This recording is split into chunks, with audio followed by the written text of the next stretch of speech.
హైదరాబాద్ లో ఇవాళ ఉదయం నుంచి మోస్తరు భారీ వర్షం పడుతోంది. పశ్చిమ మధ్య బంగాళాఖాతంలో ఏర్పడిన అల్పపీడన ప్రభావం నగరంపై చూపిస్తోంది. దాంతో అప్రమత్తమైన బల్దియా అధికారులు కంట్రోల్ రూమ్ ని ఏర్పాటు చేయడంతో పాటు పరిస్థితిని ఎప్పటికప్పుడు సమీక్షిస్తున్నారు.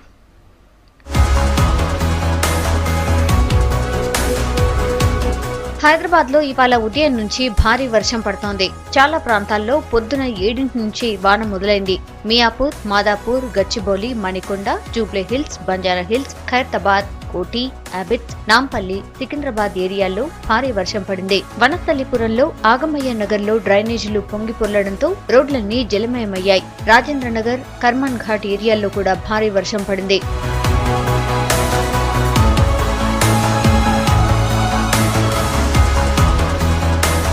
సిటీలో ఇవాళ మరో పాత భవనం కుప్పకూలింది. హైదర్గూడలోని స్వాతి కేఫ్ వెనుక ఉన్న ఓల్డ్ బిల్డింగ్ కూలింది. మట్టి పిల్లలు విరిగిపడి పక్కన వెళ్తున్న వారిపై పడ్డాయి. ఇద్దరికి గాయాలవ్వడంతో వెంటనే వారిని హాస్పిటల్ కు తరలించారు.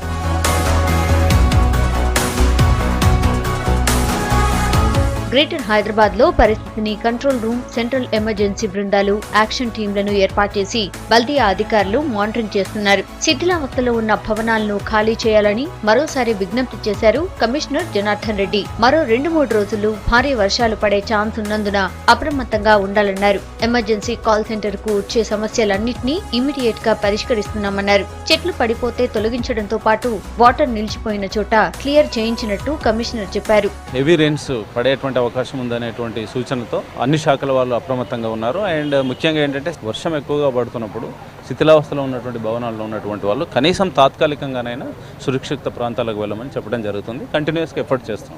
ఏ విపత్తు వచ్చినప్పటికీ కూడా ప్రజలకు ఈజీగా ఐడెంటిఫై చేసేందుకు 100 దానికి ఎలక్ట్రిసిటీ డిపార్ట్మెంట్ కొన్ని ఒక 2 ప్రాంతాల్లో చెట్లు పడిపోయినాయి.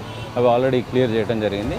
అల్పపీడన ద్రోణి ప్రభావం మరో 2-3 రోజుల దాకా ఉంటుందని వాతావరణ శాఖ అధికారులు చెబుతున్నారు. దాంతో హైదరాబాద్ లోనూ వర్షాలు పడే అవకాశం ఉంది. మరోవైపు వర్షాలతో సిటీ శివార్లలోని హిమాయత్ సాగర్, గండిపేట రిజర్వాయర్లలో నీటి మట్టం క్రమేపీ పెరుగుతోంది. 2 రోజులు వర్షాలు పడితే మరిన్ని నీళ్లు జలాశయాల్లోకి చేరుతాయని భావిస్తున్నారు.